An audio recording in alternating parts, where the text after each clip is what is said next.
మరొకసారి ప్రభువైన యేసుక్రీస్తు వారి పేరిట నా హృదయపూర్వక వందనాలు తెలియజేసుకుంటున్నాను. మరి ఈ ఉదయకాలపు మరి పరిచర్యలో మనం ఆలోచించబోతున్న అంశము మరి Bible open university India international ద్వారా మనకు ఏర్పాటు చేయబడిన పాఠమే మరి డిప్లొమా ఇన్ బైబిల్ థియాలజీ మొదటి సెమిస్టర్ లో ఉన్న పాఠమే ఫలమిచ్చు చెట్టువ నరకబడిన ముద్దువ. ఫలమిచ్చు చెట్టువ నరకబడిన ముద్దువ అనే పాఠాన్ని మరి ఈ సమయంలో మనం ఆలోచిద్దాం ప్రేమైన వాళ్ళారా. మరి ఈరోజు మరి భూమి మీద బ్రతుకుతున్న మనుషుల పరిస్థితిని బట్టి మరి దేవుడు తన దగ్గరికి మనలందరినీ ఆకర్షించడానికి తన పిల్లలుగా తిరిగి తన కొరకు బ్రతకాలి అని దేవుడు మరి బైబిల్లో ఎన్నో ఉన్నతమైన మాటలను రాపించాడు. మరి ఈ పాఠము మన ఆత్మీయ జీవితానికి చాలా అవసరమైనది.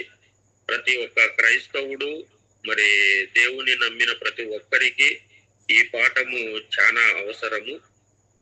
ఎందుకంటే ఈరోజు క్రైస్తవ సమాజంలో మరి సత్యవాక్యము లేక చాలా మంది అసత్యంలో ఉంటూ మరి సత్యానికి దూరమై బ్రతుకుతున్న ఈ కాలంలో మరి కొంతమందికైనా మనం ఈ సత్యాన్ని తెలియజేసి వారిని సత్యంలో నిలబెట్టడానికి మన వంతుగా కృషి చేద్దాం.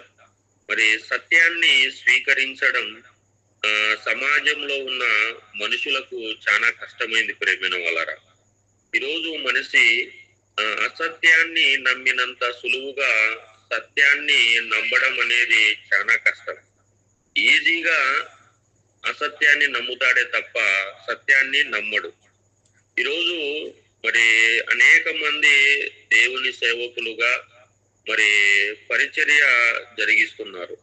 మరి ఈరోజు దైవ సేవకుని నుండి వచ్చే ప్రతి మాట మనిషి బ్రతుకుల్లో వెలుగు నింపేదిగా ఉండాలి. కానీ ఈరోజు మరి చీకట్లోనికి నెట్టేదిగా ఉండకూడదు. అంటే ప్రతి దైవ సేవకుడు మరి దేవుని మాటలతో మనిషి బ్రతుకులో వెలుగు నింపాలే తప్ప మనిషిని చీకట్లోనికి నెట్టేయకూడదు. మరి ఈనాటి సమాజంలో బోధలు మరి విశ్వాసుల పాలిట మరి బాధలుగా తయారయ్యాయే తప్ప మరి వారి మనసులను మార్చి సత్యవాక్యముతో నింపలేకపోతున్నారు. మరి మనసులను మార్చవలసిన వాక్యం ఈరోజు తప్పుడు బోధల వలన సమాజంలో మలినమైపోతుంది. మరి కుళ్ళు పట్టిన రోగగ్రస్తమైన సమాజానికి దేవుడెంత అవసరమో మలినమైన సమాజానికి మరి క్రైస్తవునిగా సత్యవాక్యము చెప్పడం అనేది కూడా అంతే అవసరం. మరి బైబిల్ అనగానే అది సత్యవేద జ్ఞాన సముద్రం. మరి ఈ సత్యవేద జ్ఞాన సముద్రములో ఒక చిన్ని నీటి బొట్టు వంటి పాఠమే ఈరోజు మనము నేర్చుకుంటున్న ఈ పాఠం ఫలమిచ్చు చెట్టువ నరకబడిన ముద్దువ. మరి బైబిల్లో ఒక మాటను మనము చదువుకొని ముందుకు వెళ్ళగలిగితే కీర్తన గ్రంథము 144వ అధ్యాయము 12వ వచనాన్ని ఒకసారి చదవగలిగితే, కీర్తన గ్రంథము 144వ అధ్యాయము 12వ వచనాన్ని మనం చదవగలిగితే మరి అక్కడ భక్తుడు రాయిస్తూ అంటున్న ఒక మాటను మనం చదవగలిగితే, కీర్తన గ్రంథము 144వ అధ్యాయం 12వ వచనం. మా కుమారులు తమ యవ్వన కాలమందు ఎదిగిన మొక్కల వలె ఉన్నారు. మా కుమార్తెలు నగరునకై చెక్కిన మూల కంబముల వలె ఉన్నారు. ఓకేమ్మా. మరి ఇక్కడ ఈ వచనములో మనకు అవసరమైన ఈ పాఠానికి సంబంధించిన మాటను చదవగలిగితే, మా కుమారులు తమ యవ్వన కాలమందు ఎదిగిన మొక్క వలె ఉన్నారు అని అంటున్నాడు. అంటే ఇక్కడ మనిషిని దేవుడు దేనితో పోలుస్తున్నాడు అంటే మట్టిలో పుట్టే మొక్కకు మట్టి నుండి వచ్చిన మనిషికి ఎక్కడో ఒక పోలిక ఉన్నట్టుగా ఇక్కడ కనిపిస్తుంది. అంటే మట్టిలో పుట్టిన మనిషికి అలాగే ఆ మట్టి నుండే పుట్టిన మొక్కకు పోలిక ఉన్నట్టుగా కనిపిస్తుంది. అంటే మనం కూడా ఈరోజు సమాజంలో ఒక మాట మనం మాట్లాడుతుంటాం. ఒక తల్లి ఒక బిడ్డను కోల్పోయినప్పుడు ఆ బిడ్డను పెంచి పెద్ద చేసి ఇక చేతికి వచ్చే సమయానికి ఆ బిడ్డ అకస్మాత్తుగా చనిపోయినప్పుడు ఆ తల్లి బాధపడుతూ రోధిస్తూ అంటున్న మాట ఏంటంటే, చెట్టంత బిడ్డను, చెట్టంత కొడుకును పోగొట్టుకున్నాను, చెట్టంత కూతుర్ను పోగొట్టుకున్నాను అంటూ బాధపడుతుంటది. అంటే ఆ బిడ్డను చెట్టుతో పోలుస్తున్నట్టుగా కనపడుతుంది. ఇక్కడ దేవుడు కూడా మనిషి జీవితాన్ని ఒక చెట్టుతో పోలుస్తున్నట్టుగా కనబడుతుంది. ప్రేమైన వాళ్ళరా, ఒక చెట్టు కూడా ఎలాగా ప్రారంభం అవుతుంది అంటే, ఆ చెట్టు ప్రారంభం విత్తనముతో మొదలై ఆ విత్తనం ఏమైపోతుందంటే మట్టిలో పడి చచ్చి మొలకగా మహావృక్షంగా మారుతుంది. అలాగే మనిషి జీవితం కూడా మనము ఆలోచిస్తే, ప్రారంభములో మనిషి జీవితం మరి తల్లి గర్భములో ఒక శుక్రకణముతో అన్నముతో కలయికతో ప్రారంభమై శిశువుగా మరి ఎదిగి ఉద్భవించి మహా ఆకారముగా పొందుకున్నట్టుగా మనకు కనబడుతుంది. ఒక చెట్టు ఒక విత్తనంగా భూమిలో పడి చచ్చి అది మొక్కగా చెట్టుగా మహావృక్షంగా ఎలాగ అయిపోతుందో, ఈరోజు మనిషి కూడా తల్లి గర్భములో ఒక చిన్న పిండముగా మొదలుకొని మరి మహాశక్తిగా మహా ఆకారంగా మారుతున్నట్టుగా మనకు కనబడుతుంది. ఇక ఆ దేవుడు కూడా బైబిల్లో మనిషిని ఆ మొక్కతో పోలుస్తూ కొన్ని మాటలను వ్రాయించడం జరిగింది. ప్రేమైన వాళ్ళారా, మన బైబిల్లో అనేక సందర్భాల్లో దేవుడు మనిషిని మొక్కతో పోలుస్తూ ఎలాంటి మాటలను వ్రాయించాడో అనేది బైబిల్లో మనము చదవగలిగితే, ఇదే కీర్తనల గ్రంథము 1వ అధ్యాయము 3వ వచనాన్ని ఒకసారి చూద్దాం. ప్రేమైన వాళ్ళారా, కీర్తనల గ్రంథము 1వ అధ్యాయము 3వ వచనాన్ని మనం చదవగలిగితే అక్కడ దేవుడు వ్రాయిస్తున్న మాట చూడండి. అతడు నీటి కాలువల ఏరను నాటబడినదై ఆకువాడక తన కాలమందు ఫలమిచ్చు చెట్టు వలె నుండును. అతడు చేయునదంతయు సఫలమగును. ఓకే, ఇక్కడ మనం ఆలోచిస్తే ఏమంటున్నాడు? అతడు నీటి కాలువల ఓరను నాటబడినదై ఆకు వాడక తన కాలమందు ఫలమిచ్చు చెట్టు వలె ఉండును అని అన్నాడు. అంటే భూమి మీద మరి మనిషి ఎలా ఉండాలని దేవుడు కోరుకుంటున్నాడంటే, ఫలమిచ్చు చెట్టుగా ఉండాలే తప్ప మరి వాడిపోయే చెట్టుగా లేకపోతే మొద్దుగా ఉండకూడదు అని దేవుడు ఇక్కడ వ్రాయిస్తున్నాడు. అంటే భూమి మీద బ్రతుకుతున్న ప్రతి మనిషి ఫలమిచ్చు చెట్టుగా దేవునికి ఉపయోగపడుతూ, అలాగే దేవునికి ఉపయోగపడుతున్న నీవు సమాజానికి, సమాజంలో ఉన్న మనుషులకు ఫలాలను ఇచ్చేవాడివిగా, దేవుని వైపుకు త్రిప్పేవాడిగా, అనేక మందిని దేవునిలోనికి ఆకర్షించే ఒక మంచి ఫలమిచ్చు చెట్టుగా ఉండాలని దేవుడు ఆకాంక్షిస్తున్నాడు.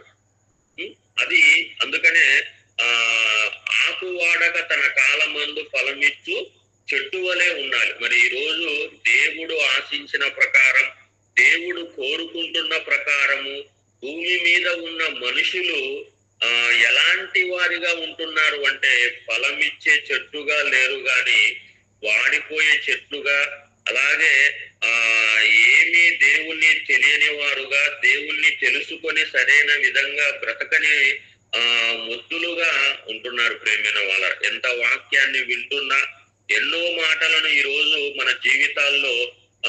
జీవితాలకు దేవుడు తన మాటలను వినిపిస్తున్నప్పటికీ కూడా ఫలాలను ఇచ్చే వారముగా మనము ఉండలేకపోతున్నాం. కనుక మరి దేవుడు మనతో మాట్లాడుతున్నప్పుడు మనము ఆయన కొరకు ఫలాలను ఇచ్చే వారముగా ఉండాలని దేవుడు ఇష్టపడుతున్నాడు. మరొక మాటను మనము చదవగలిగితే క్రొత్త నిబంధనలో యోహాను సువార్త 15వ అధ్యాయము 8వ వచనాన్ని మనం చదవగలిగితే అక్కడ కూడా ఒక మాట వ్రాయించారు చూడండి. యోహాను సువార్త 15వ అధ్యాయము 8వ వచనం. ఈ ప్రజలు తమ పెదవులతో నన్ను గణపరచుదురు గాని వారి హృదయము నాకు దూరముగా ఉన్నది. యోహాను సువార్త 15వ అధ్యాయము 8వ వచనం. మీరు బహుగా ఫలించట వలన నా తండ్రి మహిమపరచబడును. ఓకే, ఇక్కడ మనం ఆలోచిస్తే ఒక చెట్టుగా దేవుడు ఏ విధంగా మనల్ని అంటున్నాడంటే, మీరు బహుగా ఫలించుట వలన నా తండ్రి మహిమ పరచబడును అంటున్నాడు. అంటే ఈ రోజు మనము ఫలించడం కాదు, బహుగా ఫలించాలి. ఈ రోజు మన జీవితాల్లో ఫలించడమే కొరవబడిందే తప్ప ఇంకా మనము బహుగా ఫలించే స్థాయికి ఎదగాలని దేవుడు కోరుకుంటున్నాడు. మరి ఈ రోజు మరి ప్రతి దినము మరి ఉదయకాల సమయంలో మరి గూగుల్ మీట్ ద్వారా దేవుని వాక్యాన్ని మరి సహోదరులు అనేక మందికి వినిపించాలని ఎందుకు అనుకుంటున్నారు అంటే, మరి దేవుని కోసం మనము బహుగా ఫలించాలి. అలాగా ఫలించడానికే ఈ కార్యక్రమం. నిజంగా మరి ఉదయకాలంలో కష్టపడి మరి అందరినీ ఒక ఆన్లైన్ లోనికి చేర్చి మరి దేవుని మాటలు మరి వినిపించడము మరి మంచి మరి పరిచర్య ప్రేమైన వాళ్ళ. మరి ఆ పరిచర్యలో మరి ఈ రోజు నన్ను కూడా పాలయ భాగస్తులను మరి చేసినందుకు మరి ఆ కన్నతండ్రి అయిన దేవునికి మరి మీకు కూడా నా హృదయపూర్వక వందనాలు తెలియజేసుకుంటున్నాను. మరి ఈ రోజు భూమి మీద మరి ఫలించేవి కేవలము వృక్షాలే కాదు ప్రేమైన వాళ్ళారా. దేవుడు వృక్షాలను మరి మన కోసం ఫలించాలని ప్రతి వృక్షాన్ని దేవుడు కలిగించాడు. ఆ వృక్షాలు దేవుడు చెప్పినట్టుగా ఫలించి మనకు పండ్లను ఇచ్చి మనకు ఆహారంగా అందిస్తున్నాయి. అలాగే దేవుడు కూడా వృక్షాలతో పాటు మనలను కూడా ఫలించమంటున్నాడు. అంటే భూమి మీద మళ్ళీ వృక్షాలు ఫలించాలి, అలాగే దేవుని పోలికలో పుట్టిన మనం కూడా ఆయన కొరకు ఫలించాలి. అంటే ఇంతకు మనిషి ఫలించడం అంటే ఎలాగా? చెట్లు వృక్షాలు ఫలిస్తున్నాయి, అవి ఫలాలను అందిస్తున్నాయి, మనలను బ్రతికిస్తున్నాయి, మన ఆకలిని తీరుస్తున్నాయి. ఫలాలు చెట్లు ఏ విధంగా ఫలించి మన ఆకలిని తీరుస్తున్నాయో అలాగే మా దేవుని పిల్లలముగా మనం కూడా ఫలించి దేవుని ఆకలిని తీర్చడానికి ప్రయత్నాలు మనము చేయాలి.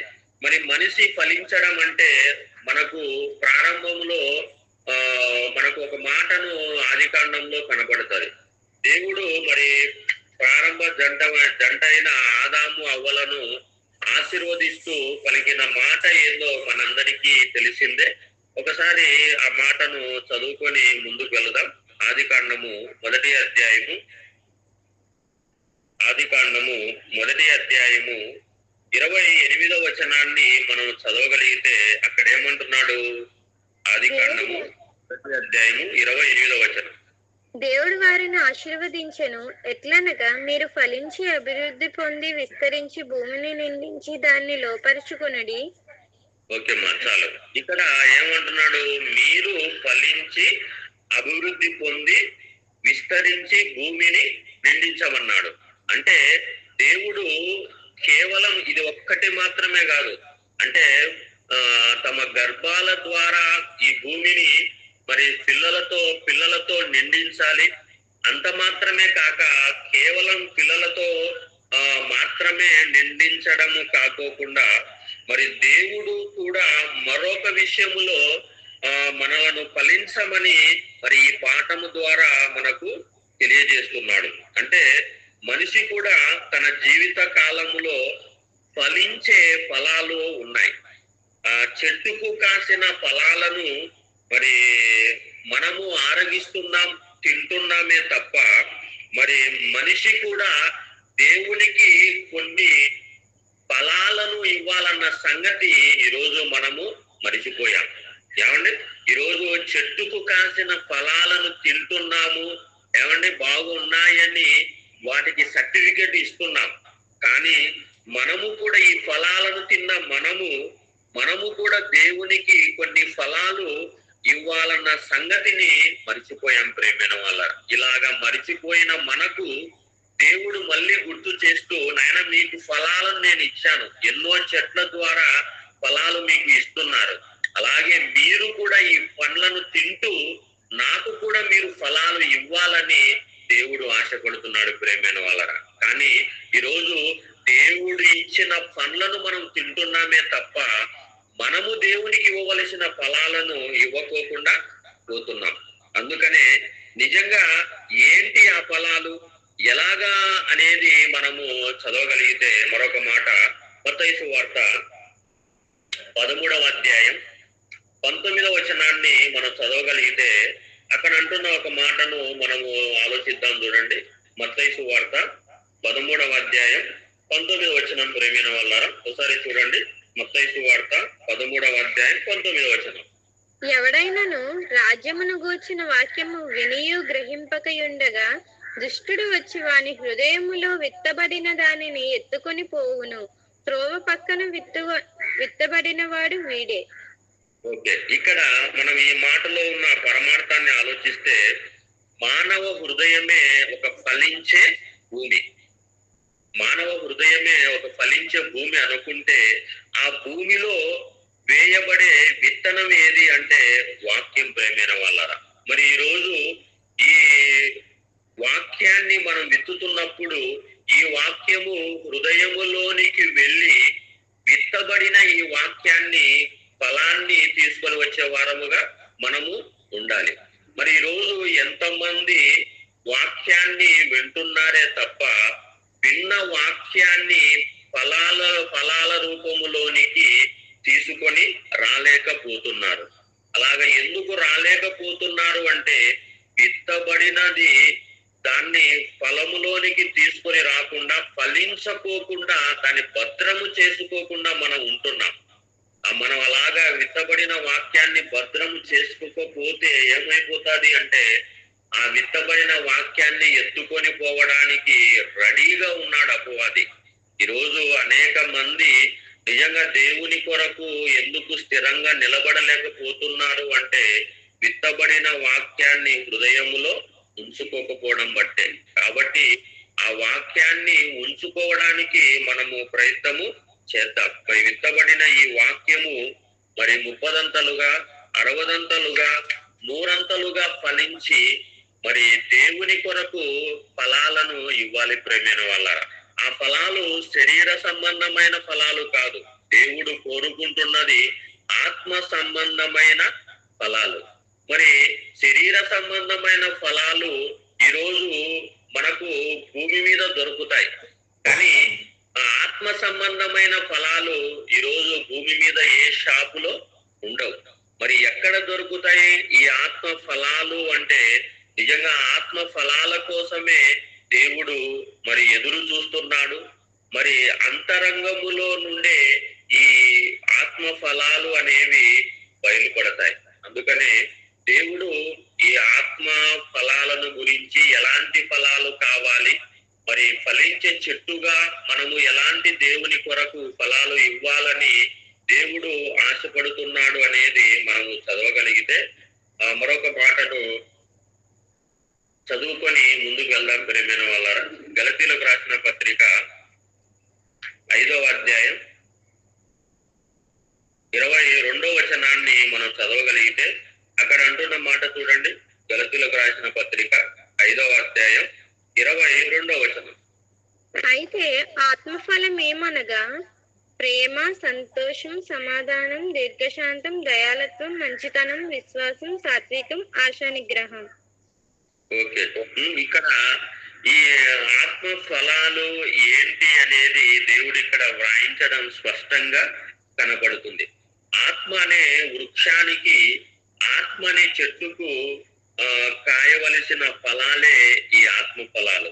నిజంగా ఈ ఆత్మ ఫలాలు లేక భూమి మీద మనం ఫలించలేక ఒక మొద్దులుగా, మోడులుగా, నరకబడిన మొద్దుగా, మనుషులముగా మనము మిగిలిపోతున్నాం. ఈరోజు భూమి మీద ఉన్న 850 కోట్ల మందిలో మరి ఎంతమంది ఈ ఫలాలు ఉన్నాయి అంటే ఒక్కటి కూడా కనిపించకపోవడం చాలా విడ్డూరంగా ఉంది ప్రేమైన వాళ్ళ.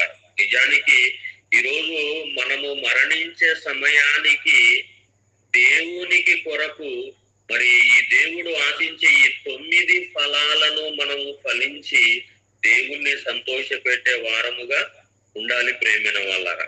మరి దేవుడు సృష్టించిన కోట్ల వృక్ష ఫలాలను మనము తింటున్నాం, కానీ దేవుడు చెప్పిన ఈ 9 ఫలాలను మనము ఫలించలేక మరి వెర్రి వృక్షముగా వెర్రితలలు వేస్తున్నాం. మరి నిజంగా దేవుడు మనకు తినడానికి ఎన్నో ఫలాలను, వేల ఫలాలను ఇచ్చాడు, తిని నా పిల్లలు నా కొరకు బ్రతకాలని. కానీ ఈ రోజు దేవుడు తనకు ఇవ్వమన్న ఈ 9 ఫలాలను మన జీవితంలో ఇవ్వలేకపోతున్నాం. నిజానికి ఇక నుంచైనా మన జీవితంలో ఈ 9 ఫలాలను మన బ్రతుకుల్లో చూపించి దేవుణ్ణి సంతోష పెట్టడానికి, మరి దేవుని కోసం మనం బహుగా ఫలించడానికి ప్రయత్నము చేయాలి ప్రేమైన వాళ్ళరా. నిజంగా ఈ ఆత్మ ఫలాలు అనేవి మనము సండే స్కూల్లో పిల్లలకు మనము నేర్పిస్తున్నామే తప్ప మరి పెద్దలుగా ఉంటున్న మనము నేర్చుకోవాలి. పిల్లల కంటే ముందు ఈ ఆత్మ ఫలాలను మన జీవితాల్లో మనము ఫలించడానికి, మన జీవితాల్లో ఇవి ఉండడానికి ప్రతి నిత్యము ప్రయత్నం చేస్తూనే ఉండాలి. మరి ఆ ఫలాలు లేకపోతే ఏమంటే మనం దేవునికి నచ్చము, దేవుణ్ణి సంతోష పెట్టము. ఈ ఫలాలు లేకపోతే మనము నిత్య జీవం చేరుకోవడం అన్నది చాలా చాలా కష్టం. కనుక మరి దేవుని కొరకు ఫలించే ఈ ఆత్మ ఫలాలను ఫలించేవిగా మనం ఉండడానికి ప్రయత్నం చేద్దాం. మరి ఆత్మ ఫలాలలో మొదటి ఫలం ఏది అంటే అదే ప్రేమ. మరి ఈ ప్రేమను గురించి మనము చాలా అంశాలలో మనం వింటున్నాం.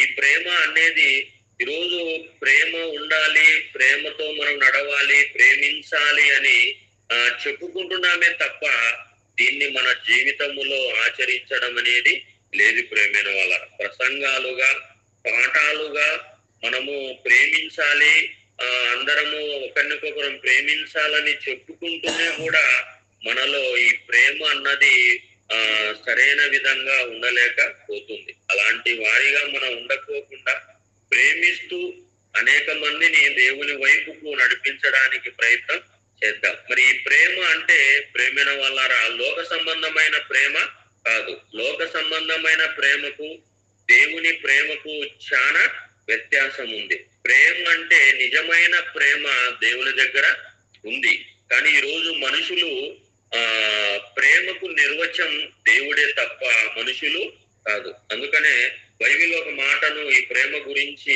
మనం చదవగలిగితే యోహాను గారు రాసిన మొదటి పత్రిక 3వ అధ్యాయము 16వ వచనాన్ని మనం చదవగలిగితే అక్కడ దేవుడు వ్రాయించిన మాట చూడండి.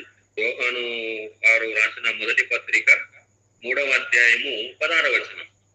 ఆయన మన నిమిత్తము తన ప్రాణము పెట్టెను కనుక దీని వలన ప్రేమ ఎట్టిదని తెలుసుకొనుచున్నాము. మనము కూడా సహోదరుల నిమిత్తము మన ప్రాణములను పెట్టబద్దులమై ఉన్నాము. ప్రేమలో ఉన్న లక్షణం, ప్రేమలో ఉన్న గుణం ఏంది అంటే ఈరోజు లోకంలో ప్రేమ అనగానే ఏదో ఐ లవ్ యూ చెబితేనే ప్రేమ కాదు.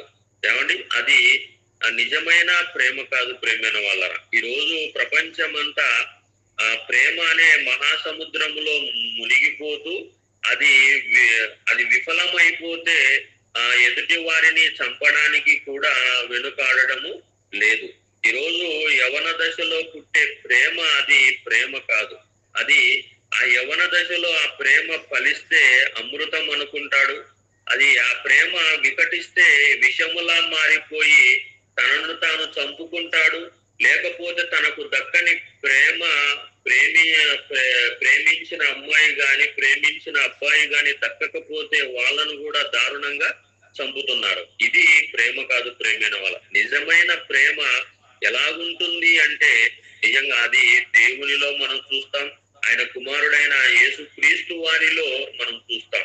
నిజంగా దేవుని ప్రేమ ఎలాంటిది అంటే ఏమండి, ముదిమి వచ్చు వరకు మనల్ని ఎత్తుకొని ఏమండి మనలను కాపాడేది దేవుని ప్రేమ.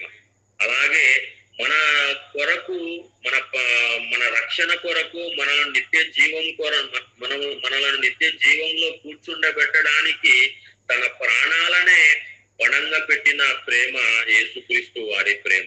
కనుక ఇలాంటి ప్రేమతో సమాజంలోనికి వెళ్ళి మనలను మనము దేవుని కొరకు నిలబడాలే తప్ప లోక సంబంధమైన ప్రేమలో, లోక ఆకర్షణలో పడి తప్పుడు ప్రేమలతో ఎంతో మంది బలి అయిపోతున్నారు. అలాంటి ప్రేమ నిజమైన ప్రేమ కాదు. నిజమైన ప్రేమ దేవునిది. ఆ దేవుణ్ణి ప్రేమించిన వారముగా మనం కూడా దేవుని ప్రేమతో ఈ లోకములో బ్రతికి కొంతమందినైనా మరి ఇలాంటి ప్రేమ అనే ఫలాన్ని మనలో వృద్ధి చేసుకోవాలి. కనుక దేవుని ప్రేమే నిజమైన ప్రేమ. అలాంటి ప్రేమ ఫలాన్ని మన జీవితంలో ఫలించడానికి ప్రయత్నం చేద్దాం. అలాగే ఇక రెండవ ఫలాన్ని గురించి దేవుడు చెబుతూ ఏంటి అంటే అదే సంతోషం. మొదటి ఫలము ప్రేమ అయితే రెండోది సంతోషం. మరి సంతోషం అనగా ఆనందం. మరి భూమి మీద ఈరోజు భూమి మీద ఉన్న ఆనందాలన్నీ కొంతకాలమే ప్రేమైన వాళ్ళరా.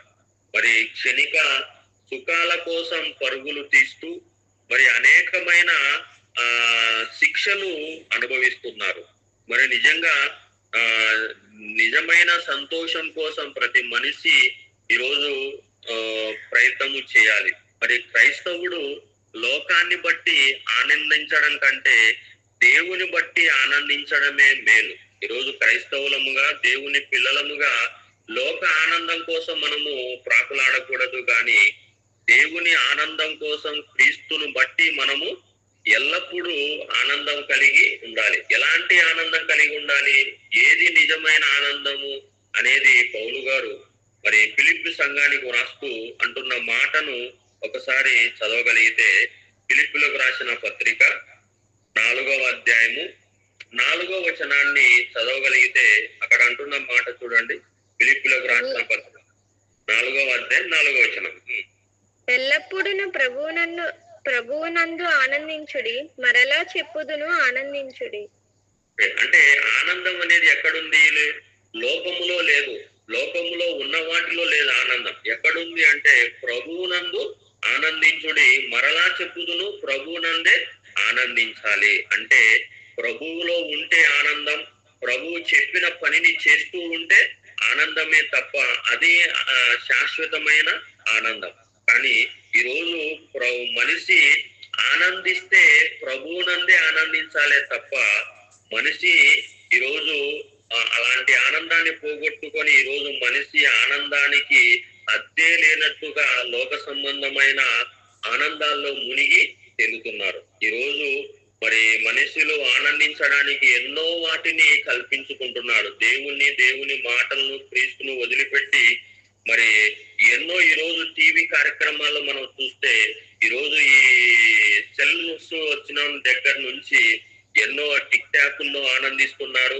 మరి ఈరోజు మీడియాలో చూస్తే ఈ జబర్దస్తి ఆనందాలతో, తర్వాత ఎన్నో ప్రోగ్రాములతో మరి లోక సంబంధమైన ఆనందం నవ్వులుకుంటూ కాలాన్ని గడుపుతున్నారే తప్ప నిజమైన ఆనందం కోసం ఈరోజు మనిషి ప్రాకులాడము లేదు. కానీ దేవుడు కోరుకుంటూ సంతోషం, అది నాలో ఉంటేనే మీరు సంతోషం, నా కొరకు బ్రతికితేనే మీరు సంతోషం, ఈ సంతోషం అనే ఫలాన్ని మీరు నా కొరకు ఫలించండి అని దేవుడు కోరుకుంటున్నాడు. కనుక నిజమైన ఆనందం, శాశ్వతమైన సంతోషం ఎక్కడ ఉంది అంటే జబర్దస్తులో లేదు, లేకపోతే టిక్ టాక్ లో లేదు, మరి ఫేస్బుక్ లో లేదు, మరొక దాంట్లో లేదు, అలాగే ఈరోజు రీల్స్ లలో లేదు. కానీ ఎక్కడ ఉంది నిజమైన ఆనందం అనేది మనం ఆలోచిస్తే దానికి బైబిల్లో ఒక మంచి మాటను మనము చూడగలిగితే, కీర్తనల గ్రంథము 32వ అధ్యాయము 11వ వచనం చూడండి. కీర్తనల గ్రంథము 32వ అధ్యాయము 11వ వచనాన్ని మనం చదవగలిగితే అక్కడ ఏమంటున్నాడు? నీతిమంతులారా యెహోవాను బట్టి సంతోషించుడి, ఉల్లసించుడి. యథార్థ హృదయులారా మీరందరూ ఆనందగానము చేయుడి. ఇక్కడ ఏమంటున్నాడు? ఎక్కడ సంతోషం ఉంది, ఎక్కడ ఉల్లాసం ఉంది అంటే యెహోవా, నీతిమంతులారా యెహోవాను బట్టి సంతోషించుడి, ఉల్లసించుడి అని అంటున్నాడు. అంటే ఈరోజు సంతోషం, నిజమైన సంతోషం, నిజమైన హ్యాపీ ఎక్కడ ఉంది అంటే దేవునిలో ఉంది ప్రేమైన వాళ్ళ. మరి ఆ దేవునిలో ఉండే సంతోషాన్ని మనము తీసుకోవాలి తప్ప లోకములో ఉండేదిగా మనము తీసుకోకూడదు. కాబట్టి దేవునిలో నువ్వు ఉంటే సంతోషం, దేవుని కొరకు బ్రతుకుతే సంతోషం, దేవుని మాటలు వింటూ ఉంటే సంతోషం. కాబట్టి నిజమైన సంతోషం, ఈ ఆత్మ ఫలం అనే సంతోషము మనకు ఎక్కడ సంపూర్తిగా దొరుకుతుంది అంటే దేవుని యందే దొరుకుతుంది. అలాగే మరొక మాటను చదువుకొని మరి ముందుకు వెళ్ళగలిగితే పేతురు రాసిన మొదటి పత్రిక 4వ అధ్యాయము, పేతురు గారు రాసిన మొదటి పత్రిక 4వ అధ్యాయము 13వ వచనాన్ని మనం చదవగలిగితే అక్కడ అంటున్న మాట చూడండి. పేతురు రాసిన 4వ అధ్యాయం 13వ వచనం. క్రీస్తు మహిమ బయలుపరచబడినప్పుడు మీరు మహా ఆనందముతో సంతోషించు నిమిత్తము క్రీస్తు శ్రమలలో మీరు పాలివారై ఉన్నంతగా సంతోషించుడి. అంటే క్రీస్తు మహిమ బయలుపరచబడినప్పుడు మీరు మహా ఆనందముతో సంతోషించుడి అంటున్నాడు. ఆ క్రీస్తు మహిమ ఈరోజు మరి ఆయన వాక్యంలో ఉంటున్నప్పుడు, ఆయన మాటలు మనకు వింటున్నప్పుడు నిజంగా ఎంతో మహిమ ఉంటది. అలాగే ఇలాగ బ్రతుకుతూ యేసుక్రీస్తు వారి 2వ రాకడ వచ్చినప్పుడు బయలుపడినప్పుడు నిజంగా అది ఇంకా మహా ఆనందముతో ఉంటుంది ప్రేమైన వాళ్ళ. అలాంటి ఆనందాన్ని, ఇలాంటి సంతోషం అనే ఆత్మ ఫలాన్ని దేవుని కొరకు మనము ఫలించే వారముగా ఉండాలి. కనుక మొదటి ఆత్మఫలం ప్రేమ అయితే, రెండవది సంతోషం. ఈ 2 ఫలాలు మనము అభివృద్ధి పొందించాలి అంటే ఇదిగో ఈ వాక్యం అనే నీరు కట్టి, ఈ వాక్యం అనే ఎరువుతో వేసుకొని మనము ఈ ప్రేమను గాని సంతోషాన్ని గాని ఈ 2 ఫలాలను అభివృద్ధి మనము చేసుకోవాలి ప్రేమైన వాళ్ళరా. ఇక త్వరగా మూడవ ఆత్మఫలం ఏంటి అనేది మనం ఆలోచిస్తే అదే సమాధానం. మరి ఈ సమాధానం అనగా ఒకని ఒకడు ఐక్యత కలిగి ఉండుట, ఒకనికొకడు లోబడి ఉండటం. నిజంగా ఈ సమాజంలో మనుషుల మధ్యలో ఈ ఆత్మ ఫలం కూడా కొరవబడింది. అంటే ఒకరి ఒకరు ఐక్యతగా లేరు, ఒకరికొకరు లోబడి లేడు. విశ్వాసుల దగ్గర నుండి సువార్థికుల వరకు ఒకరికొకరు లోబరుచుకుంటున్నారే తప్ప వీళ్ళు ఎవరు కూడా దేవునికి లోబడము లేదు ప్రేమైన వాళ్ళ. అంటే ఒకరు అర్థం చేసుకొని సమాధానముతో బ్రతకాలే తప్ప ఈరోజు ఒకరు లోబరుచుకుంటున్నారే తప్ప లోబడము లేదు.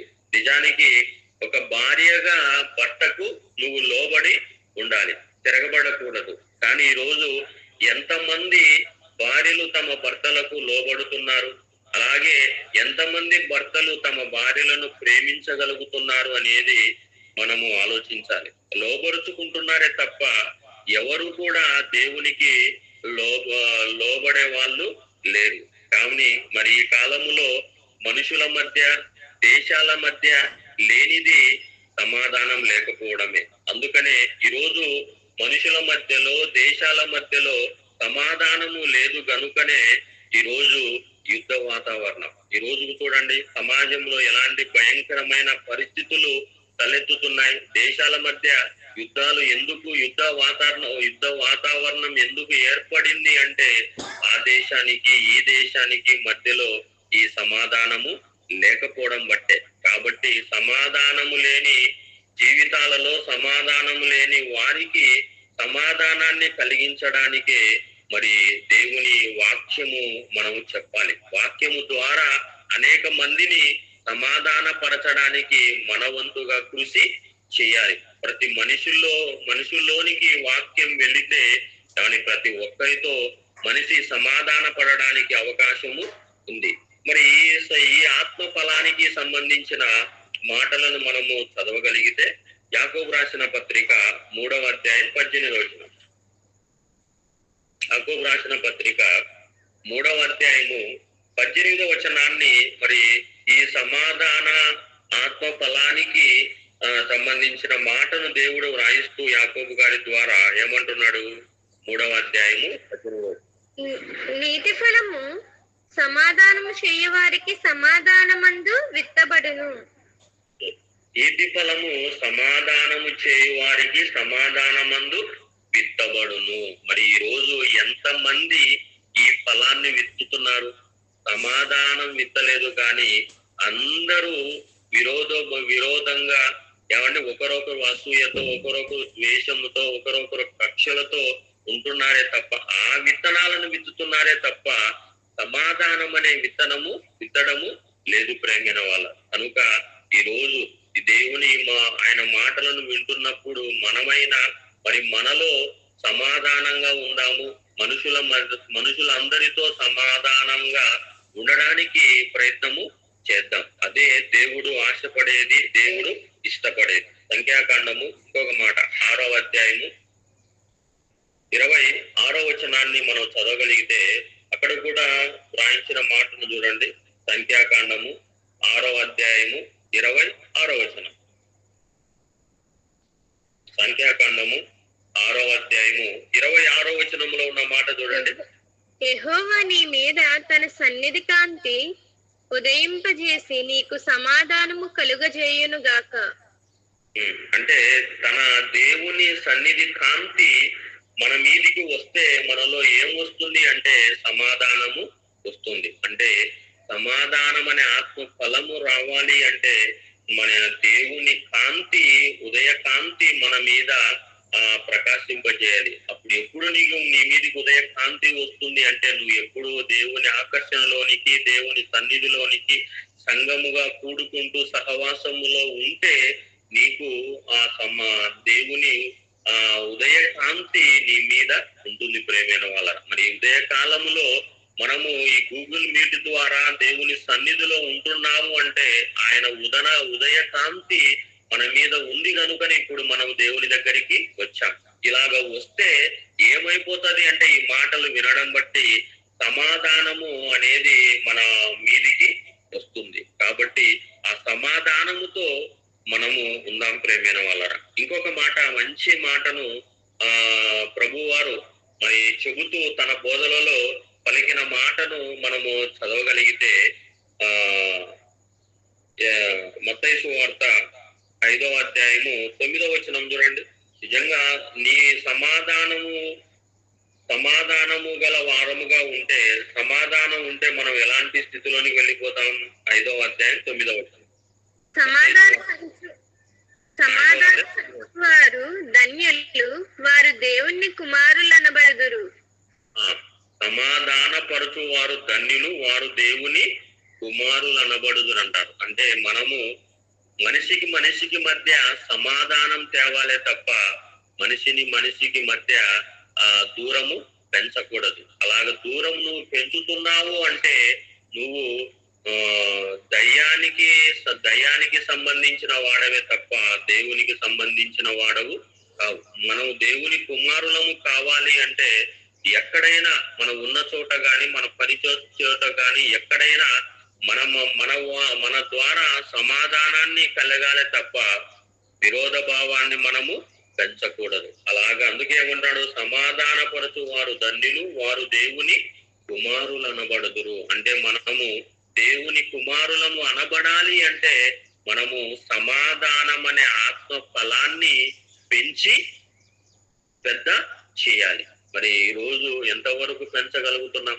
సమాధానాన్ని పెంచుతున్నామా, విరోధాన్ని పెంచుతున్నామా అన్నది మనముగా ఆలోచించుకొని ముందుకు వెళ్ళిపోదాం. కనుక ప్రేమ అనే ఫలాన్ని ఫలించాలి, సంతోషం అనే ఫలాన్ని ఫలించాలి. 3వది సమాధానం అనే ఫలము ఫలించాలి. ఇక 4వదిగా మనము ఆలోచిస్తే అదే దీర్ఘశాంతము. మరి ఈ దీర్ఘశాంతం అనే ఆత్మ ఫలము మనుషులలో కంటే దేవునిలోనే ఎక్కువగా కనిపిస్తుంది ప్రేమైన వాళ్ళరా. నిజంగా ఈ దీర్ఘశాంతము మనుషులలో లేదు. కేవలం ఒక కన్న తండ్రి అయిన దేవునిలోనే ఉందే తప్ప, ఆయన కుమారుడైన యేసుక్రీస్తులోనే ఈ దీర్ఘశాంతం ఉంది తప్ప మనుషులలో లేదు. నిజంగా భూమి మీద మనుషులందరూ మారాలన్న ఆలోచనతో నిజంగా దేవుడు దీర్ఘశాంతముతో ఎదురు చూస్తున్నాడు. ఎందుకు దేవుడు మనుషుల పట్ల దీర్ఘశాంతంతో ఉంటున్నాడంటే, నా పిల్లలు మారాలి, నా వైపుకు తిరగాలి అంటే మనిషి మార్పు కోసమే దేవుడు దీర్ఘశాంతము కలిగి ఉంటున్నాడు. మరి అందుకు మాట్లాడుతూ దేవుడు రాయించిన మాటను ఒకసారి మనం చదవగలిగితే లూకాసు వార్త 18వ అధ్యాయము 8వ వచనాన్ని చూద్దాం. లూకాసు వార్త 18వ అధ్యాయము 8వ వచనములో దేవుడు రాయించిన మాటను చూస్తే, ఆయన వారికి త్వరగా న్యాయము తీర్చును, వారి విషయమే గదా ఆయన దీర్ఘశాంతము చూపుచున్నాడని మీతో చెప్పుచున్నాను. అయినను మనిషి కుమారుడు వచ్చినప్పుడు ఆయన భూమి మీద విశ్వాసము కనుగొనునా? ఓకే, ఇక్కడ మనం ఆలోచిస్తే వారి విషయమే కదా ఆయన దీర్ఘశాంతము చూపుతున్నాడు అంటే, దేవుడు ఎందుకు దీర్ఘశాంతం చూపుతున్నాడు? అలాగే యేసుక్రీస్తు వారి 2వ రాకడను ఎందుకు ఆలస్యం చేయగలుగుతున్నాడు అంటే, ఈ రోజు భూమి మీద మారవలసిన వారి సంఖ్య ఉంది. ఆ సంఖ్య పెంచడానికే ప్రభు వారు దీర్ఘశాంతముతో ఎదురు చూస్తున్నాడు. మరి అలాంటి దీర్ఘశాంతము మనము కూడా కలిగి ఉండాలి. కానీ ఈరోజు ఎంతవరకు దీర్ఘశాంతం ఉంది? మనుషులలో శాంతే లేదు. మరి శాంతమే లేకపోయినప్పుడు, శాంతమే మనిషి జీవితంలో పొరవబడినప్పుడు దీర్ఘశాంతం అనే ఆత్మఫలం ఎలా ఉంటుంది? కాబట్టి మనిషి శాంతి సమాధానాలతో బ్రతికితే ఆ తర్వాత మరి ఈ దీర్ఘశాంతం అనే ఆత్మఫలము మనలో ఉంటుంది ప్రేమైన వాళ్ళరా. కనుక ఈ దీర్ఘశాంతము అనే ఆత్మఫలాన్ని దేవునిలో మనం చూస్తున్నాం. అలాగే ఆయన పిల్లలముగా మన జీవితాల్లో కూడా దీర్ఘశాంతంతో అంటే సమాజములో జరుగుతున్న పరిస్థితులను బట్టి, సమయాలను బట్టి మనం కూడా విరోధంగా మారిపోకుండా, తిరగబడకోకుండా దీర్ఘశాంతంతో సహిస్తూ మరి ముందుకు వెళ్ళిపోవాలి. ఇంకొక మాటను మనం చదవగలిగితే పేతురు రాసిన మొదటి పత్రిక 3వ అధ్యాయం, పేతురు రాసిన మొదటి పత్రిక 3వ అధ్యాయము 20వ వచనాన్ని మనం చదవగలిగితే అక్కడ అంటున్న మాట, పేతురు రాసిన మొదటి పత్రిక 3వ అధ్యాయం 20వ వచనం, దేవుని దీర్ఘశాంతము ఇక కనిపెట్టుచున్నప్పుడు పూర్వము నోవాహు దినములలో ఓడ సిద్ధపరచబడుచుండగా అవిధేయులైన వారి యొద్దకు అనగా చెరలో ఉన్న ఆత్మల యొద్దకు ఆయన ఆత్మరూపిగానే వెళ్ళి వారికి ప్రకటించెను. ఆ ఓడలో కొందరు అనగా 8 మంది నీటి ద్వారా రక్షణ పొందిరి. ఇక్కడ మనం ఆలోచిస్తే ఆ దీర్ఘశాంతముతో కనిపెట్టడం బట్టే నిజంగా 8 మంది మారడం అన్నది జరుగుతుంది. కనుక ఈ దీర్ఘశాంతం అనే ఆత్మ ఫలాన్ని మనలో ఫలింప చేసుకుందాం. కొన్ని ఆత్మలైనా దేవుని వైపుకు నడిపిద్దాం ప్రేమైన వాళ్ళ. కనుక ఇప్పుడు మనము ఎన్ని ఆత్మ ఫలాలను గురించి నేర్చుకున్నాము? 4 అయిపోయాయి. మొదటిది ప్రేమ, 2వది సంతోషము, 3వది సమాధానము, 4వది దీర్ఘశాంతం. ఇక 5వ ఆత్మ ఫలాన్ని గురించి మనం ఆలోచిస్తే అదే దయాళుత్వం. మరి ఈ దయాళుత్వం అనగా దయ కలిగి ఉండడం. నిజంగా సకల జీవకోటి ప్రాణుల ఎడల దేవుడు దయ కలిగి ఉన్నాడు. మరి నిజంగా దేవుని దయ లేకపోతే ఈ రోజు భూమి మీద మరి మనము బ్రతకలేము, జీవించలేము. ఆయన దయ ఉంది కనుకనే ఈ రోజుకి మనం బ్రతుకుతున్నాం, బ్రతికి బట్ట కట్టగలుగుతున్నాం. ప్రకృతిలో ఉన్న వాటివన్నీ ఈ రోజు బ్రతుకుతున్నాయి అంటే కేవలం దేవుని దయ బట్టే. కాబట్టి మరి దేవునిలో దయ ఉంది, మరి దేవుని పిల్లలముగా మనలో కూడా దయ ఉండాలి. అందుకనే మన ఎడల ఒకరము దయ కలిగి ఉండాలనే దేవుడు ఇష్టపడుతున్నాడు. మరి కనుక ఈరోజు దయ ఉందా? లేకపోతే దయ దాక్షిణ్యాలు లేకోకుండా మూర్ఖులముగా మరి ఘోరంగా ఈరోజు తయారైపోతున్నామంటే ఈరోజు మనుషులలో ఈ దయ అనే ఆత్మఫలం పరవబడింది లేదు కనుకనే మనుషులందరూ దుర్మార్గులుగా దుష్టులుగా మారిపోతున్నారు. కాబట్టి దేవుడు ఏమి కోరుకుంటున్నాడు మన నుంచి? ఆయన మీరు ఒకరి ఎడల ఒకరు దయ కలిగి ఉండాలి, దయతో ఈ భూమి మీద బ్రతకాలి. నేను మీ పట్ల ఏ విధంగా దయ చూపుతున్నానో మీరు కూడా మీ సహోదరుల పట్ల, మీ సమాజం పట్ల దయ కలిగి ఉండాలని దేవుడు కోరుకుంటూ మనలో ఈ దయాలుత్వాన్ని, దయను నింపడానికి దేవుడు చెబుతున్న మాటను మనం చదవగలిగితే సామెతల గ్రంథం 3వ అధ్యాయము 34వ వచనాన్ని చదవగలిగితే దేవుడు మనలో దయాలుత్వం అనే ఫలము ఫలింప చేయాలి అని ఆయన చెబుతున్న మాటను చూడండి. 3వ అధ్యాయం 34వ వచనం. అపహాసకులను ఆయన అపహసించును, దీనుని ఎడల ఆయన దయ చూపును. దీనుని ఎడల ఆయన దయ చూపును. ఈ రోజు అలాంటి దీనుని మీద దయ చూపుతున్నాడు గనుకనే ఈ రోజు మనము బ్రతుకుతున్నాం. మనం కూడా మన వారి పట్ల దీనత్వముతో ఉండాలి ప్రేమైన వాళ్ళరా.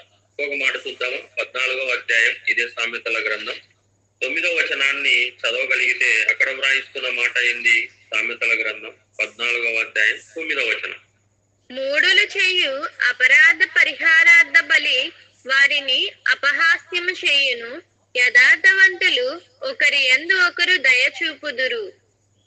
మనలో నీలో యథార్థత ఉంటే ఒకరి ఎడల ఒకరు దయ చూపుతారు. యథార్థత లేకపోతే నువ్వు ఒకరికి దయ చూపుకోకుండా దూరంగా ఉంటావు. కాబట్టి నిజంగా అలాంటి యథార్థతో మనము బ్రతకాలి అంటే ఇదిగో దేవుని మాటలతో మనల్ని మనం హెచ్చరించుకుంటూ దయాలుత్వం అనే ఆత్మ ఫలాన్ని ఫలించాలి. ఒకవేళ ఈ దయాలుత్వము అనే ఆత్మ ఫలము ఫలించకపోతే ఈ భూమి యుద్ధ భూమిగా మారిపోవడం ఖాయం.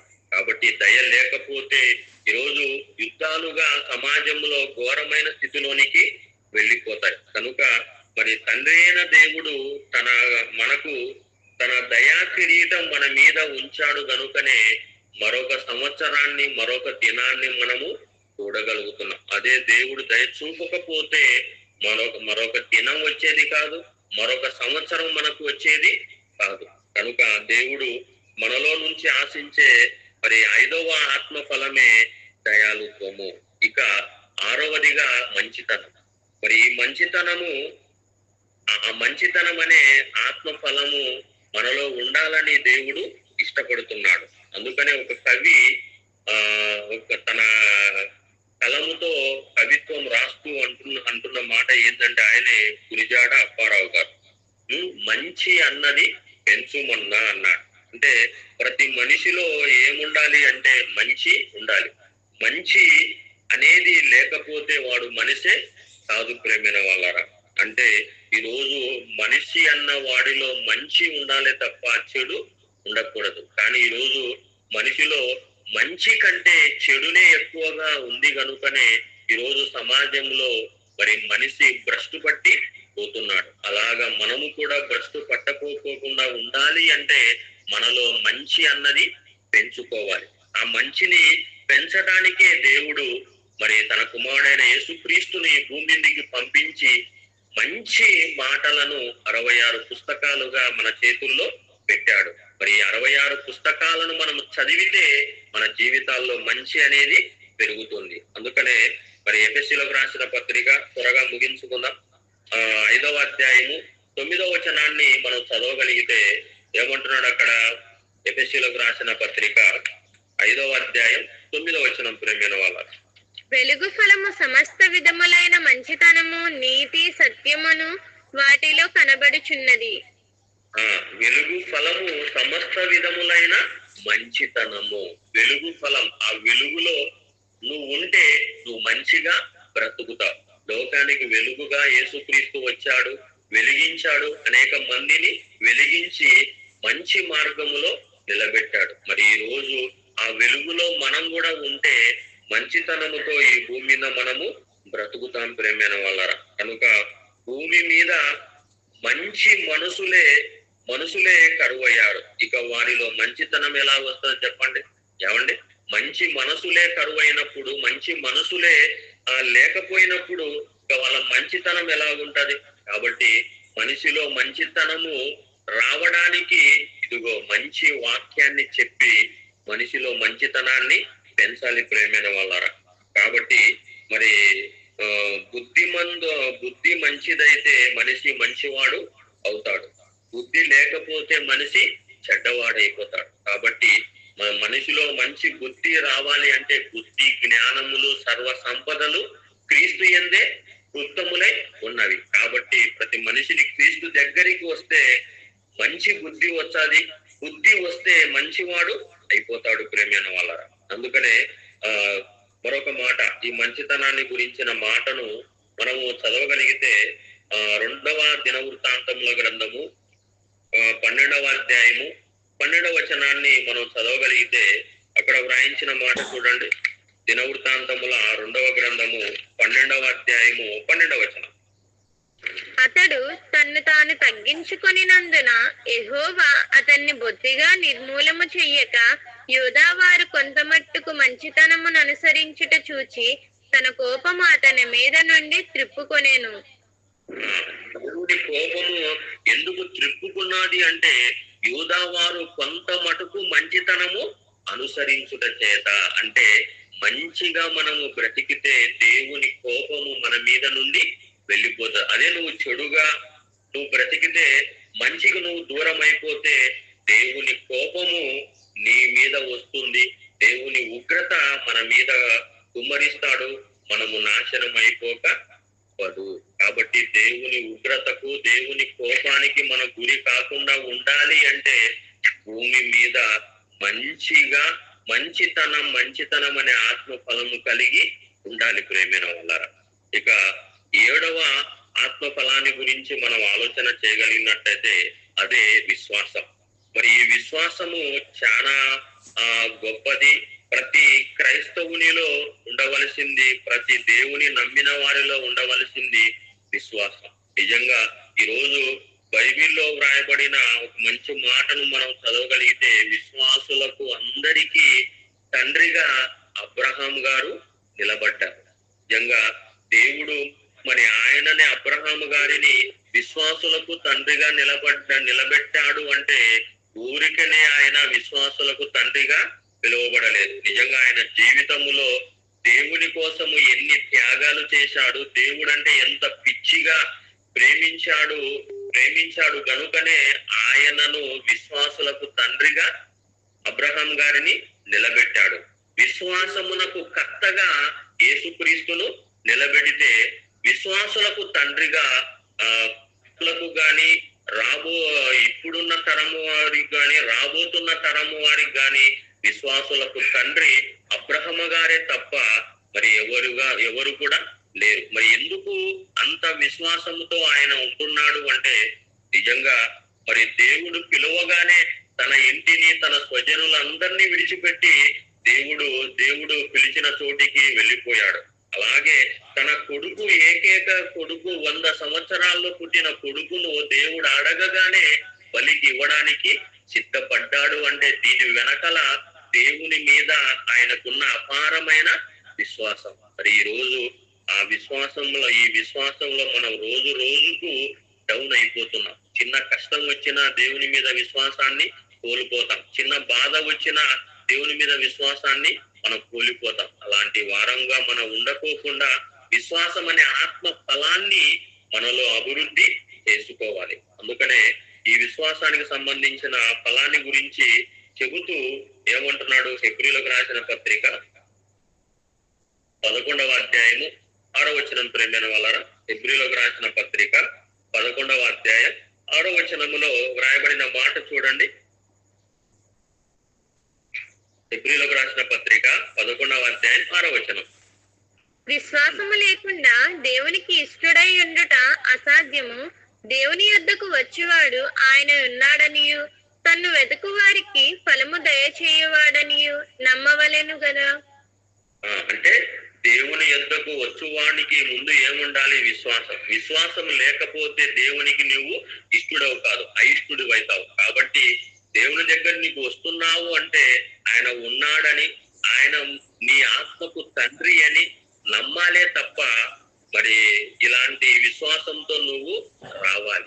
కానీ ఈ రోజు ఇలాంటి విశ్వాసం ఉందంటే దేవుడు ఏదో మేలులు చేస్తాడు, దేవుడు ఏదో ఆ స్వస్థతలు ఆశీర్వాదాలు ఇస్తాడు అనేదే మరి అలాంటి విశ్వాసముతో దేవుని దగ్గరికి రావడం అనేది సరైన విశ్వాసము కాదు ప్రియమైన వాళ్ళారా. కనుక మరి దేవుడు అనుకున్నట్టుగా మరి విశ్వాసము అనే ఆత్మఫలము కావాలి. ఈ రోజు ఆ ఆత్మఫలము యేసుక్రీస్తు వారు రెండవ రాకడలో వచ్చినప్పుడు ఉంటుందా అంటే ఆయన భూమి మీద విశ్వాసము, మనుష్య కుమారుడు భూమి మీదకి వచ్చినప్పుడు విశ్వాసము కనుగొనునా అని అంటున్నాడంటే మరి దేవుడు అనుకున్నంత విశ్వాసము మనలో ఉంటుందా లేదా అన్నది మనముగా పరీక్షించుకోవాలి. కనుక ఈ విశ్వాసం అనే ఆత్మ ఫలాన్ని కూడా మనము అభివృద్ధి చేయాలి.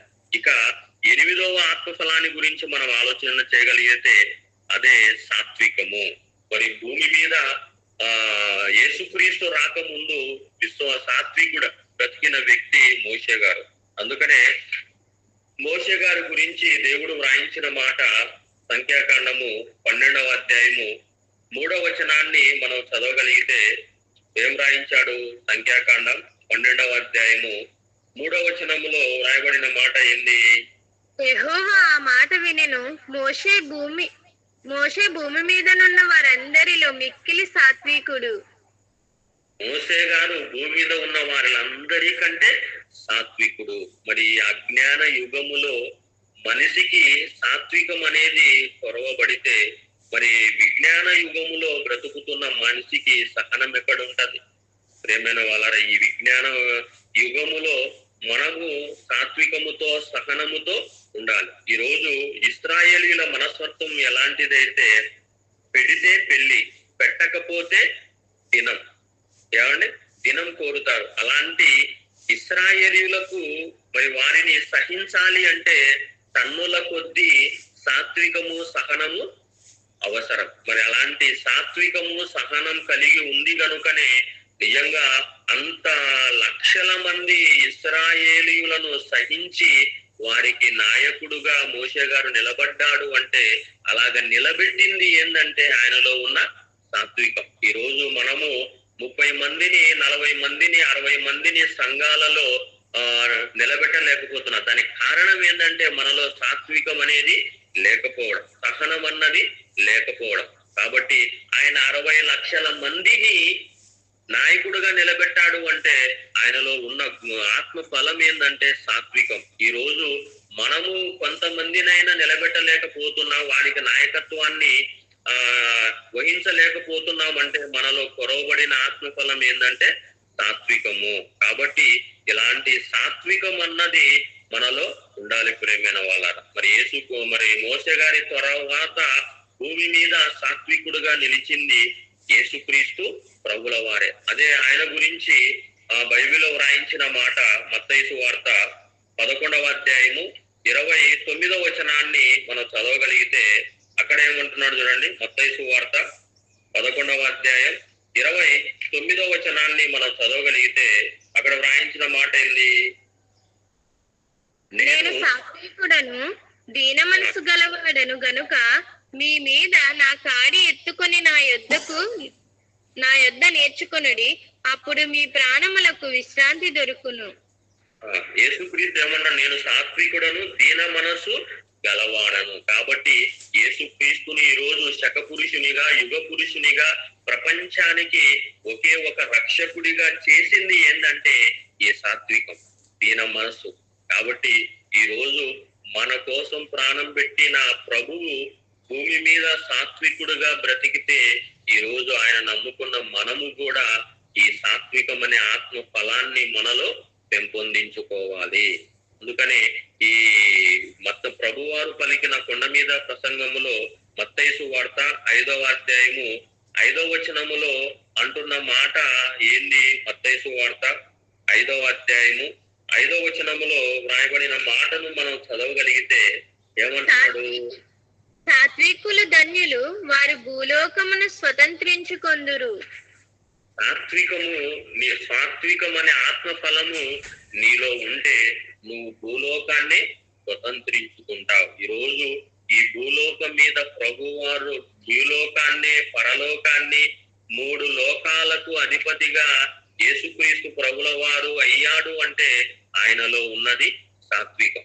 ఈరోజు మనలో ఆ సాత్వికం లేకపోవడం బట్టే మనము ఏమండి సమాజంలో పనికిరాని వారముగా మారిపోతున్నాం. కనుక సాత్వికం అనే ఆత్మ ఫలాన్ని మనము పెంపొందించుకుందాం. ఇక చివరి ఆత్మ ఫలం ఆశ నిగ్రహం. మరి ఎగ్జామ్ రాస్తున్న వారు మరి ఇవన్నీ మీరు క్లియర్ కట్ గా రాసి ఆ రెఫరెన్సులు రాస్తే మరి చక్కటి మార్కులు పడే అవకాశం ఉంటుంది. కనుక మరి చివరి ఆత్మ ఫలం ఆశా నిగ్రహం.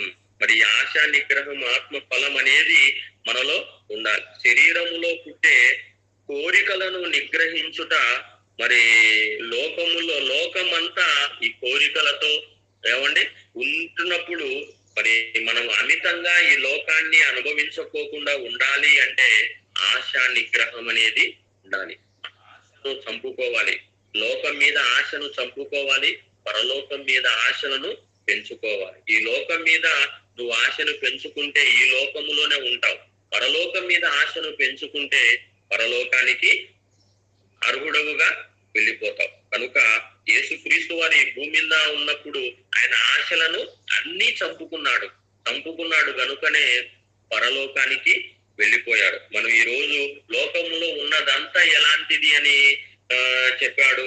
మొదటి యోహాను పత్రిక చివరి మాట, యోహాను రాసిన మొదటి పత్రిక 2వ అధ్యాయం 16వ వచనాన్ని మనం చదవగలిగితే ఏమంటున్నాడు?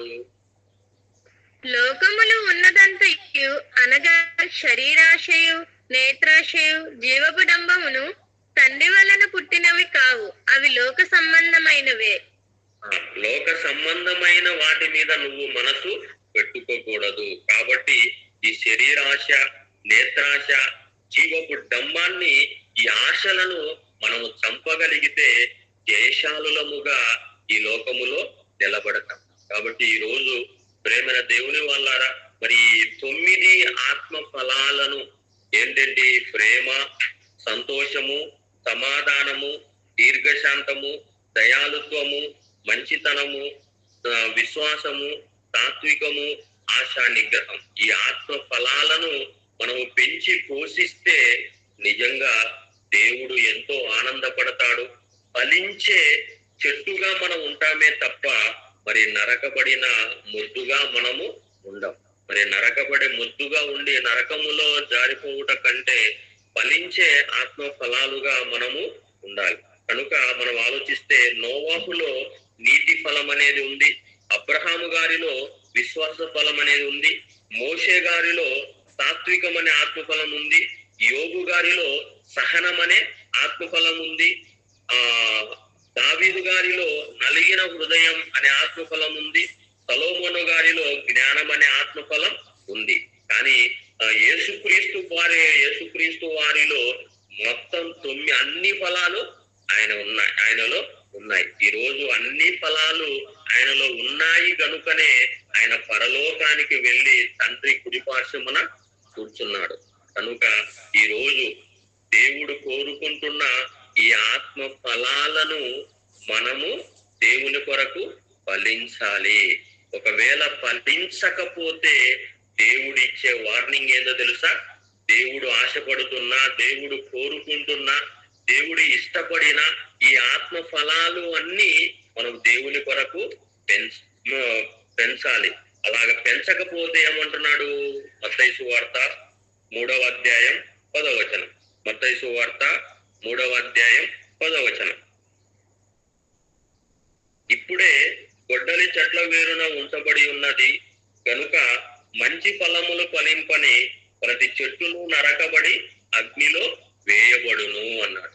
అంటే మంచి ఫలాలను ఫలించని, మరి దేవుడు కోరుకున్న ఈ 9 ఫలాలను ఫలించని వారిని అందరినీ దేవుడు ఏం చేస్తానని అంటున్నాడంటే, ఇప్పుడే గొడ్డలి చెట్ల వేరున ఉంచబడి ఉన్నది కనుక మంచి ఫలములు ఫలింపని ప్రతి చెట్టును నరకబడి అగ్నిలో వేయబడును అన్నాడు. అలాంటి దుస్థితికి మనం రాకోకుండా ఉండాలి అంటే దేవుడు కోరుకుంటున్న ఈ 9 ఫలాలను మన 60 సంవత్సరాల జీవిత కాలములో దేవునికి ఇచ్చే వారముగా ఉండాలి ప్రేమైన వాళ్ళ. కనుక ఈ సత్యవాక్యాన్ని సమాజానికి చెబుతూ ఈ సత్యము ద్వారా మనము బ్రతుకుతూ అనేక మందికి ఆత్మ ఫలాలను ఇచ్చే వారముగా ఉండాలి. కాబట్టి మరి ఫలించే చెట్టుగా ఉందామా లేకపోతే నరకబడిన మొద్దుగా ఉందామా అనేది మనం కన్ను మూయక ముందే మనం ఒక నిర్ణయాన్ని తీసుకొని దేవుని కొరకు ఫలించే వారముగా ఫలించే వారముగా ఉండాలి. దేవుడు కొరకు ఈ 9 ఫలాలను మనం బహుగా ఫలించి ఆయనను మహిమపరచడానికి ప్రయత్నం చేద్దాం. కనుక అలాంటి జ్ఞానాన్ని మరి 9 ఫలాలను మన జీవితంలో దేవుని కొరకు ఫలించే వారముగా మనమందరం ఉండడానికి ప్రయత్నము చేద్దాం. అలాంటి జ్ఞానాన్ని దేవుడు మనందరికీ ప్రసాదించాలని కోరుతూ ఈ మాటలను ముగిస్తున్నాను. ప్రార్థన చేసుకుందాం. ప్రేమ కలిగిన మా తండ్రి, పరిశుద్ధుడు అయిన దేవ, మీకు వందనాలు నాయన. మరి ఉదయకాల సమయంలో మీ మాటలను నాయన మరి పంచుకోవడానికి మీరు ఇచ్చిన ఈ భాగ్యానికే మీకు వందనాలు. మరి విత్తబడిన వాక్యాన్ని మా అందరి హృదయాలలో నాయన ఫలింప చేయండి. మీరు ఆశపడుతున్నా, మీరు ఇష్టపడుతున్నా మరి ఆత్మ ఫలాలను మీ కొరకు ఫలించి మీరున్న లోకానికి అర్హతను సంపాదించుకునే భాగ్యాన్ని ప్రసాదించమని కోరుతూ, ఎంతమంది అయితే మీ పిల్లలు ఈ మాటలను విన్నారో ఈ మాటలన్నిటికీ ఫలాన్ని తీసుకొని వచ్చేవారుగా మీ పిల్లలందరూ ఉండే భాగ్యాన్ని ప్రసాదించండి. మరి ఈ పరిచర్యను జరిగిస్తున్నాం. మరి మీ కుమారులను ఆయన జ్ఞాపకం చేసుకోండి. మరి కుటుంబాలను మీరే దీవించండి. మరి ఇదే విధంగా మీ పరిచర్యను ఆయన తుది శ్వాస వరకు జరిగించే భాగ్యాన్ని ప్రసాదించమని కోరుతూ, మరి ఇంతటి మహాజ్ఞానాన్ని మాకు నేర్పించిన మరి మీ కుమారుడు మరి జయశాలి గారి ఆత్మీయ తండ్రి జయశాలి గారిని జ్ఞాపకం చేసుకోండి. మంచి ఆయుష్ను ఆరోగ్యాలను ప్రసాదించమని కోరుతూ క్రీస్తు పేరిట ఈ ప్రార్థన మీకు సమర్పిస్తున్నాం తండ్రి. ఆమేన్.